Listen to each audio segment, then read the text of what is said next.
Hello everyone, this is an audition tips and techniques video made specifically for my middle school students who are auditioning for my production of 13 next week, but hopefully this advice is helpful to anybody who's looking for audition advice. As I've said in many of my other videos, one of the most common mistakes that I see from young auditioners is failure to act while they are singing. They either sing beautifully but with a completely blank face, or they sing with one facial expression. And that isn't acceptable in musical theater, because musical theater is about telling stories. So it's really, really, really important that you differentiate, that you take your audience on a journey. And the two songs I've picked for preliminary auditions are great songs for that, because both of them have an awesome character arc and a great trajectory to really show off not only your singing voice but also your acting skills. The worst thing you can do is do it as a Johnny One Note. Imagine a song that only had one note in it the whole time, over and over and over. That would get really boring. It's the same thing with your acting. You don't want to be a Johnny One Note. Johnny could only sing one note, and the note he sang was this.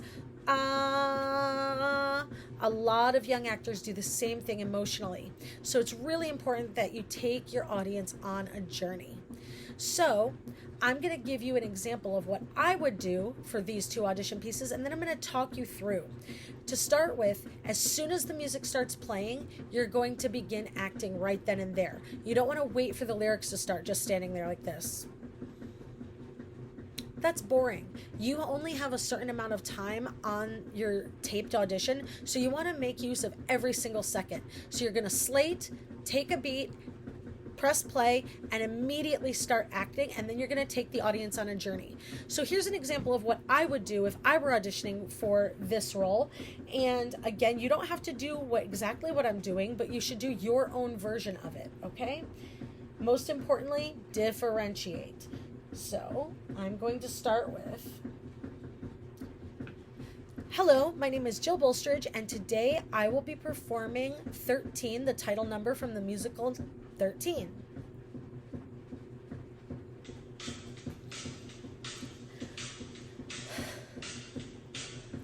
Picture me, just another cool kid in NYC near the park and the Met.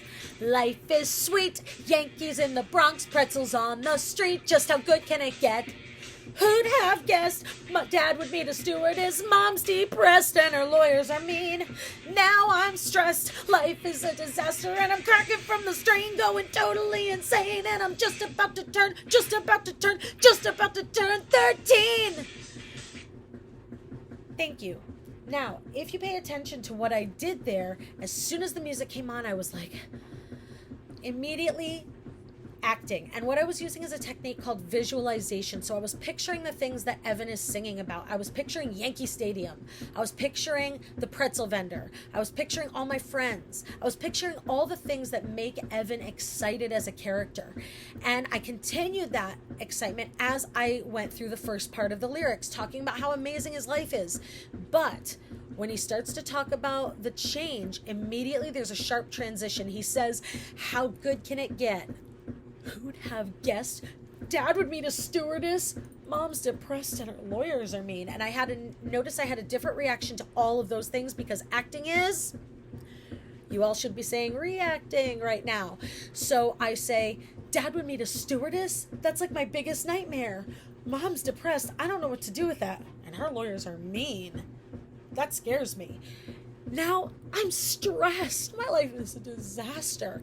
And then Evan finishes by saying, I'm just about to turn. Now, as all of you know, when you have the same line more than once, you cannot say it the same way each time. You have to build it. So it can't be just about to turn 13. No, it has to be just about to turn 13. More and more stressed as it adds up.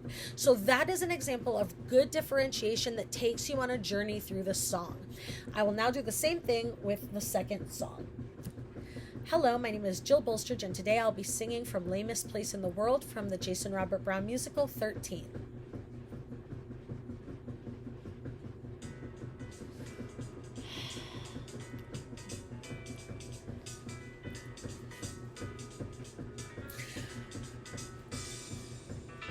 Down the road, there's a Dairy Queen. Up the block, there's a Walmart. There's a place you can accessorize your pets. A school, a tree, a couple of churches, and no matter how hard anybody searches, that's about as thrilling as this dumbass village gets. It's the lamest place in the world, but it just got a little bit better. So don't disappear. It's the lamest place in the world, but I'm pretty sure it's not as lame as it was before, now that you're here. Thank you. Now, again, notice as soon as the music comes on, I'm already acting. I'm visualizing. I'm thinking about Evan. I'm thinking about the excitement of a new friend. I'm thinking about the fact that I have a crush on him. And this song is very charming. It's got to have that sense of wonder, that sense of excitement, and that sense of sarcasm. So when she starts talking about how miserable the town is, you can't just do bored the whole time. It's boring. It's more boring. And then maybe you change it because you don't want to just do boring. So I say a Dairy Queen, boring. A Walmart, more boring. A place you can accessorize your pets. And I add a little sarcasm to differentiate. And then she talks, well, there's a school and there's a tree, a couple churches, and this place is awful. It's the lamest place in the world, but it just got a little bit better. And that line is an aside. So an aside is a line that the audience hears, but the other characters on stage do not hear. So Evan doesn't hear her say that because it's almost a secret. And you've got to have that feeling of excitement, like, oh my gosh, Evan is here. You've got to feel that amazing sense of butterflies that you feel when you get your first crush. Like, oh my gosh, it just got a little bit better. Don't disappear, because that would be awful. This is the lamest place in the world, but it's not going to be bad anymore now that you're here. And she's imagining all the potential, all the possibilities of having this new best friend, and maybe even something a little bit more than a friend. And she's so excited and she's so hopeful.